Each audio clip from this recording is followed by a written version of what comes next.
Waalaikumsalam, silakan duduk. Ya, Bu.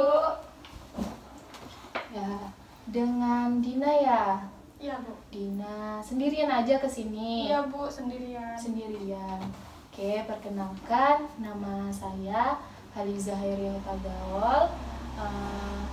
Di sini saya sebagai konselor kamu. Iya, Bu.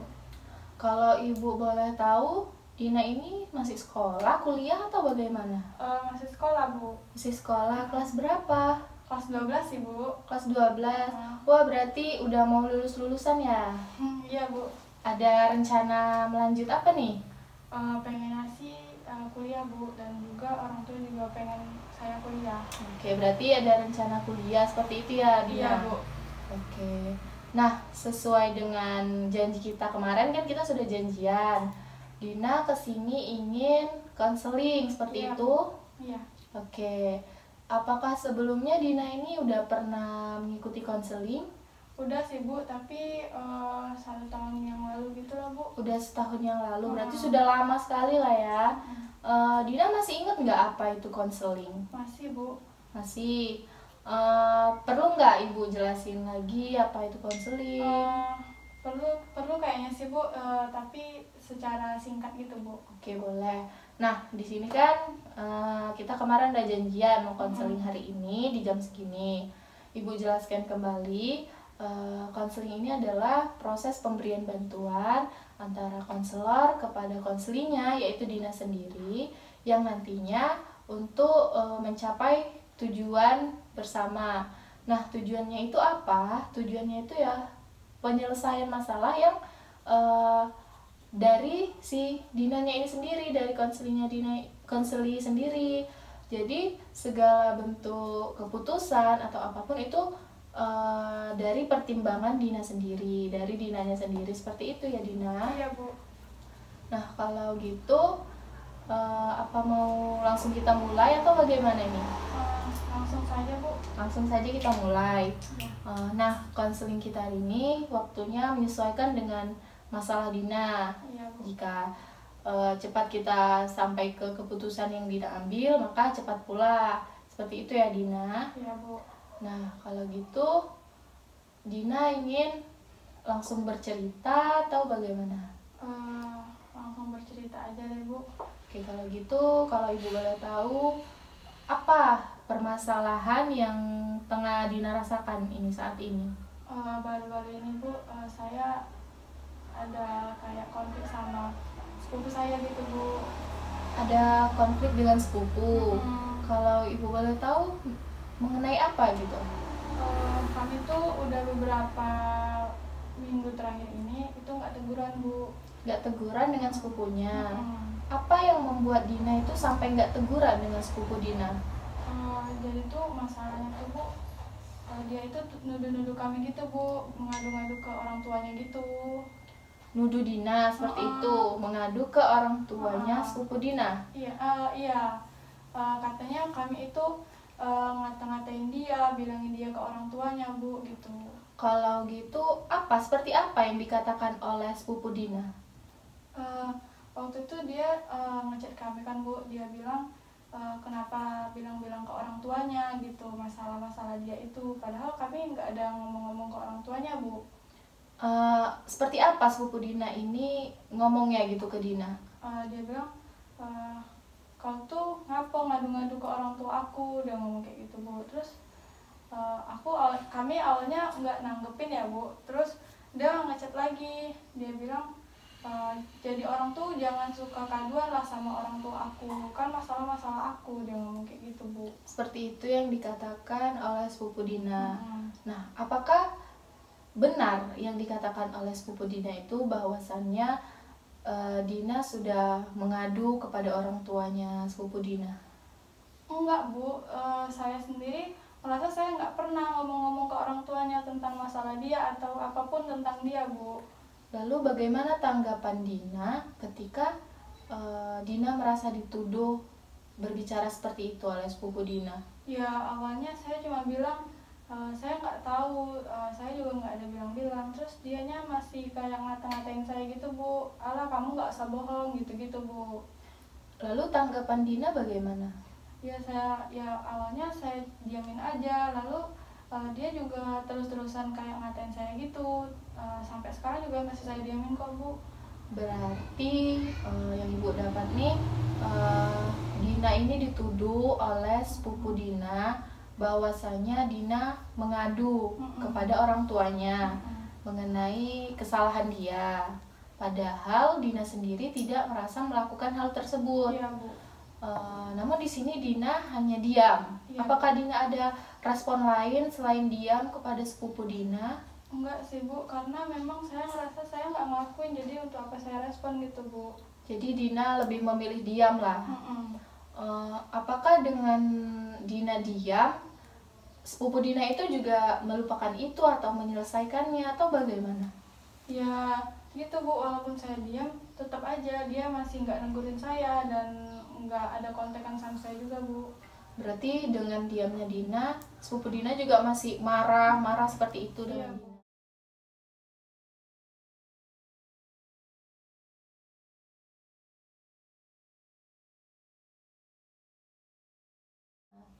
Nah, dalam konseling ini ada teknik yang namanya analisis transaksional. Nah, dalam teknik analisis transaksional ini, di dalam diri manusia, termasuk Dina sebagai manusia, memiliki 3 ego state. Ego yang ada dalam diri kita, dalam diri manusia, termasuk Dina. Nah, 3 ego state itu ada namanya ego state anak-anak, ego state orang tua, dan juga ego state dewasa, seperti itu Dina. Ya, Bu. Kalau dia ego state anak-anak ini, seseorang itu cenderung bersikap seperti anak-anak. Dia itu emosional, dia itu takut, jadi seperti itu.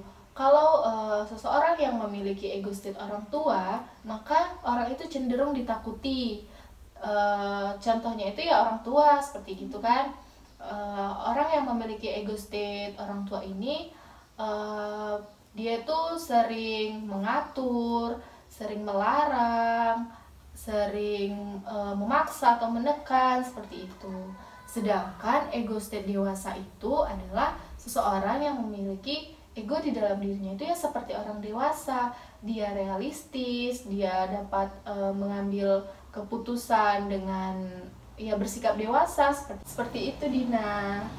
Nah, dalam hal ini setelah Dina ceritakan permasalahan Dina dengan sepupu Dina, yang ibu lihat Dina ini cenderung menggunakan ego state anak-anak, seperti itu. Kenapa ibu bisa melihat bahwasanya Dina ini cenderung menggunakan ego state anak-anak? Karena Dina ini lebih banyak diam, lebih memilih diam.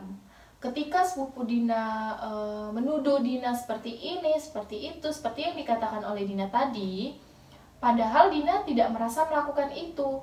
Namun Dina lebih memilih diam, terhadap apa yang dikatakan oleh sepupu Dina.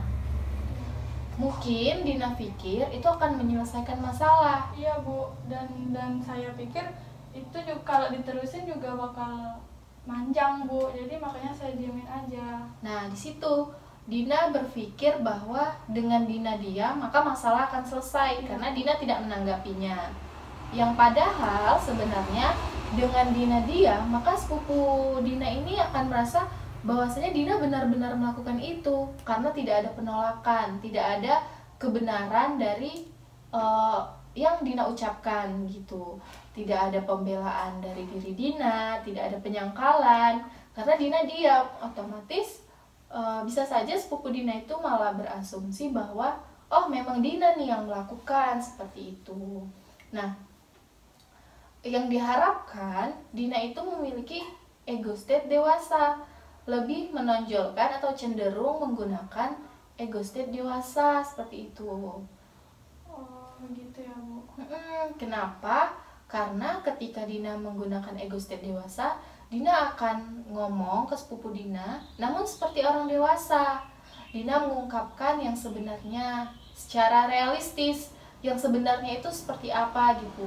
Namun tidak emosional, tidak marah-marah seperti itu. Begitu Dina. Oh iya Bu. Berarti apa yang sudah saya lakukan kepada sepupu saya, respon saya itu masih seperti anak-anak ya Bu? Ya, kalau bisa dibilang cenderung ghost state anak-anak itu cenderung Dina keluarkan gitu karena Dina banyak memilih diam.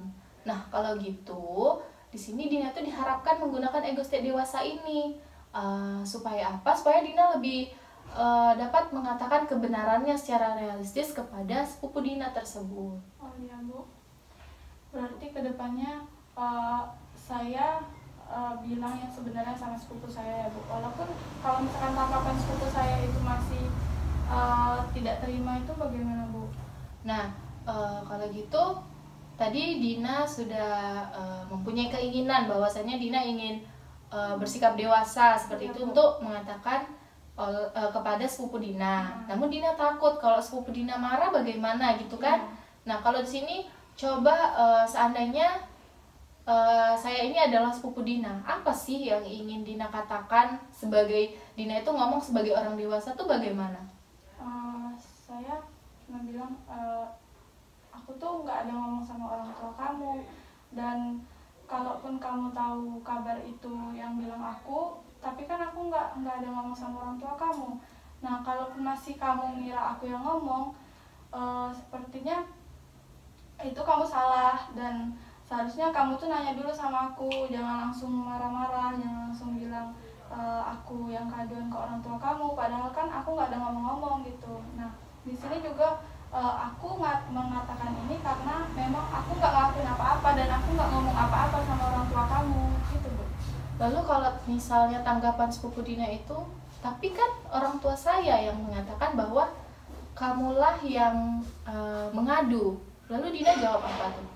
Ya, kalau misalkan sepupu saya bilang seperti itu, saya jawab Bu seperti ini, kalau misalkan orang tua kamu yang berbicara seperti itu, ya saya juga nggak tahu alasan orang tua kamu apa, tapi saya ngomong saya nggak ngelakuin itu karena memang saya jujur, saya memang nggak ngelakuin apa-apa dan saya nggak ada ngomong apa-apa sama orang tua kamu, dan memang dari awal saya juga nggak mau ikut campur urusan kamu gitu Bu. Lalu apakah ada kebenaran atau memang Dina ini tidak mengungkapkan itu, tidak mengatakan itu? Lalu ada nggak bukti yang bisa Dina tunjukkan atau katakan kepada sepupu Dina biar supaya sepupu Dina ini benar-benar percaya gitu? Buktinya itu saya memang nggak ada nyimpan nomor orang tuanya Bu. Jadi kan dari awal dia bilang saya yang berbicara sama orang tuanya, saya ngadu, terus saya yang ngomong. Gimana saya ngomong Bu kalau misalkan saya nggak ada nomor teleponnya gitu? Dan juga untuk apa juga saya ngomong ke orang tuanya, sedangkan mau berbicara sama orang tuanya saja saya nggak pernah ketemu gitu Bu, karena rumah kami yang berjauhan. Jadi di sini Dina udah berkeinginan bahwasanya Dina ingin ngomong ke sepupu Dina, namun dengan cara baik-baik dan dengan menunjukkan buktinya kalau saya ini tidak seperti ini loh, kayak gitu. Nah, kalau gitu, apakah Dina ini sudah benar-benar yakin gitu akan berbicara kepada sepupu Dina, tidak hanya diam begitu saja? Saya yakin sih Bu mau ngomong yang saya bilang tadi, karena walaupun saya diam juga, saya juga tetap diam-diaman sama dia Bu, dan kalaupun kedepannya saya ngomong terus dia masih kayak gitu, ya udah Bu, yang penting kan saya udah jujur, saya udah berani ngomong ke dia gitu Bu. Ya, di sini Ibu apresiasi keberanian kamu untuk berbicara dengan sepupu kamu agar tidak ada kesalahpahaman lagi seperti itu kan? Iya Bu. Kalau gitu kapan Dina ini ingin mulai berbicara gitu dengan sepupu Dina? Besok, soalnya besok itu saya ada disuruh orang tua saya untuk ngantar uang ke rumah dia, jadi sekalian ketemu gitu Bu. Oke, berarti besok Dina akan mencoba berbicara dengan sepupu Dina. Iya Bu. Meluruskan seperti itu ya. Iya, Bu. Apakah Dina sudah yakin dengan keputusan Dina itu? Sudah yakin Bu. Sudah yakin. Oke, kalau Dina sudah yakin ingin berbicara, menjelaskan kepada sepupu Dina maupun orang tuanya, nah nanti bagaimana setelahnya kita akan membicarakan lagi bagaimana perubahan yang sudah Dina rasakan setelah Dina itu berani ngomong, tidak hanya diam saja seperti itu ya Dina. Iya, Bu. Oke, bagaimana perasaan Dina setelah konseling hari ini? Kita berbicara, kita sharing. Sepertinya saya juga cukup senang Bu dengan konseling ini, karena dengan konseling ini saya bisa memberanikan diri saya lagi untuk ngomong yang sejujurnya, bilang yang sejujurnya sama sepupu saya Bu, kalau memang saya itu nggak ngelakuin itu, saya itu nggak ngomong itu gitu Bu. Dan juga dengan konseling ini saya menjadi tahu ego saya itu seperti apa Bu. Oke, jadi kedepannya Dina bisa lebih tahu ya harus menggunakan ego state yang mana dalam situasi dan keadaan seperti Iya, itu. Bu. Oke, kalau gitu apakah masih ada yang ingin Dina sampaikan? Sepertinya tidak Bu. Oke, berarti sudah tidak ada yang ingin Dina sampaikan. Apakah konseling kita bisa kita akhiri hari ini? Bisa Bu. Oke, berarti konseling kita akhiri pada hari ini. Nah, nanti kita akan bertemu kembali dan Ibu akan menanyakan bagaimana perubahan setelah Dina berani ngomong dengan sepupu Dina. Iya Bu. Kalau gitu, kapan kita bisa bertemu kembali Dina? Minggu depan Bu, kayaknya boleh. Minggu depan, apakah di jam yang sama? Iya Bu, di jam yang sama dan di hari yang sama kayaknya Bu. Oke, berarti kita sepakat minggu depan di jam yang sama dan di hari yang sama kita akan bertemu lagi melihat bagaimana perubahan yang ada pada diri Dina seperti itu. Oke, kalau gitu Ibu ucapkan terima kasih banyak kepada Dina karena sudah berani dan bersedia untuk bercerita di sini bersama saya. Kalau gitu Ibu ucapkan terima kasih banyak ya kepada Dina. Terima kasih juga ya Bu, Iya. untuk saya menemukan atau mencari solusi mengenai masalah saya Bu. Oke Dina, terima kasih juga. Iya.